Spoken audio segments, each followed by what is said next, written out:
ত দিয়ে কৌশলে 12টি বাংলা বর্ণ সহজে লেখা শেখা যায়।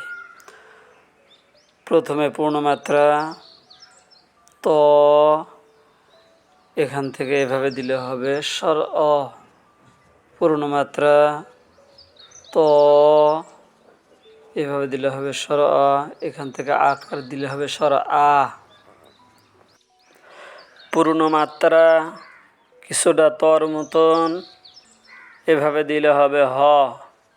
পূর্ণমাত্রা তর মতন হ, উপরে উড়নি দিলে হবে হ্রস্ব ই। পূর্ণমাত্রা তর মতন এভাবে উপর দিয়ে নিচে দিয়ে উপরে উড়নি দিলে হবে দীর্ঘ ই।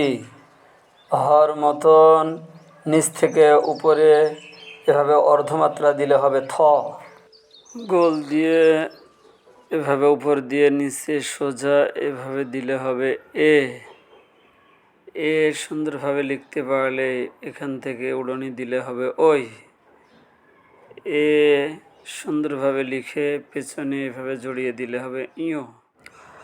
তর মতন নিচে আবার তর মতন ও।